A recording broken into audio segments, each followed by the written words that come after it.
راجستھان مسلم forum کی اور سے آج بروز جمعہ 20 اکتوبر 2023 کو جے پور کے مسلم مسافر خانے میں ایک دعائی اجلاس آیوجت کیا گیا۔ اس اجلاس میں اسرائیل کی خون ریزی کے خلاف کچھ قرارداد پاس کی گئی ہے۔ یہ اجلاس عام معصوم فلسطینی عوام اور ان کے گھروں پر اسرائیل کی اور سے کی جا رہی بمباری کی شدید الفاظ میں مذمت کرتا ہے۔ یہ اجلاس عام اسرائیل کو اس بات کی تنبیہ کرتا ہے کہ اس کو اپنے ظلم سے فوراً باز آنا چاہیے۔ یہ اجلاس عام اس بات کی پرزور اپیل کرتا ہے کہ اسرائیل کو فوراً فلسطین کی زمین خالی کرنی چاہیے۔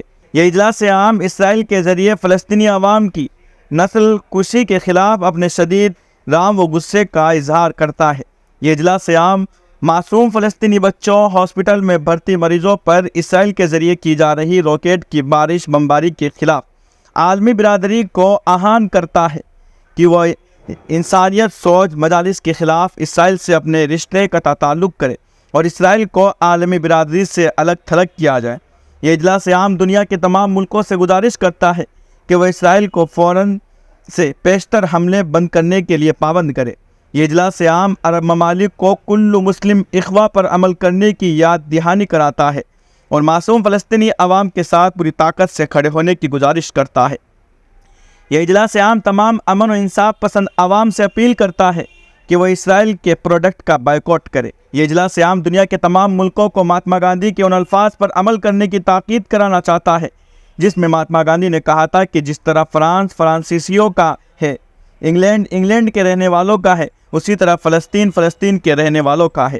یہ اجلاس عام موجودہ مرکزی حکومت کو ان الفاظ کو یاد دلاتا ہے جس میں پورو پردھان منتری اٹل بہاری واجپئی نے کہا تھا کہ عربوں کی جس زمین پر اسرائیل قبضہ کر کے بیٹھا ہے وہ زمین اس کو خالی کرنی ہوگی۔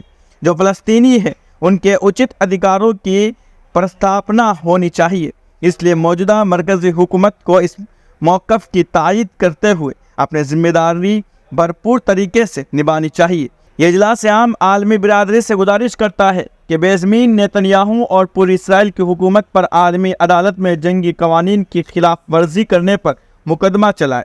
یہ اجلاس عام فلسطین کے حق میں آواز اٹھانے والے، فلسطین کی زمین پر اس کا حق تسلیم کرنے والے ان تمام اداروں، تنظیموں اور عوام کو تحسین کی نگاہ سے دیکھتا ہے اور ان سے گزارش کرتا ہے کہ اسرائیل پر دباؤ بنائے کہ وہ اپنے ظلم سے باز آئے۔ اعوذ باللہ من الشیطان الرجیم، بسم اللہ الرحمن الرحیم۔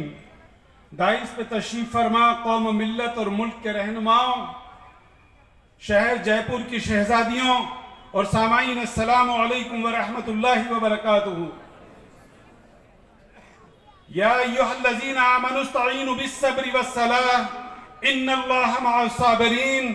اے اللہ، ہم تیری اس قرآن کی صورت پہ یقین رکھتے ہیں اور امید ہے کہ انشاءاللہ مظلومین کے ساتھ انصاف ہوگا اور ظالم خاک میں ملے گا انشاءاللہ۔ جے پور کی شہزادیوں، اتنی بڑی تعداد میں تمہاری موجودگی اس بات کا ثبوت ہے کہ اللہ ہمارے ساتھ ہے اور اللہ مظلومین کی مدد کرے گا۔ اے شہزادیوں، تم نے اس بات کا ثبوت دیا ہے۔ ہمارے عظیم ملک ہندوستان ہی نہیں بلکہ پوری دنیا کے اندر جب یہ جے پور کا ویڈیو جائے گا اور خواتین کی اتنی بڑی تعداد جب وہاں یہ دیکھیں گے لوگ تو کہیں گے زندہ باد جے پور کے اور ہندوستان کے مسلمانوں اور جے پور کی شہزادیوں کہ تم نے مظلومین کے لیے آواز اٹھائی ہے۔ ہم شکر گزار، مشکور اور ممنون ہیں جے پور کے قائد اور جے پور کے ذمہ داران کہ تمہیں لبیک کہا گیا اور چند گھنٹوں کی۔ محمد ناظم الدین، جنرل سیکرٹری راجستھان مسلم فورم۔ 2024 بھی نزدیک ہے، ہاں، یہ سب نہیں ہوتا ہے، سیاسی سندیش دینے کی کوشش ہوگی؟ ہمارا یہ کہنا ہے نہیں دیکھیے، سیاسی سندیش تو ہم ملک کا معاملہ ہے، ہم ہمارے ملک کے لیے یہاں کیا بہتر ہو، یہاں اچھی حکومت بنے، یہاں صحیح معنوں میں جو جمہوری اور لوکتانترک مولیوں پر وشواس رکھنے والی حکومت بنے، وہ ایک ہمارا اپنے گھر کا معاملہ ہے۔ جو بھی حکومت ہوگی ہم اس سے بھی یہی کہنا چاہیں گے اور اس حکومت سے بھی ہم یہ کہنا چاہتے ہیں کہ اپنا فرض ادا کرے، صحیح معنوں میں اپنا فرض ادا کرے اور اپنی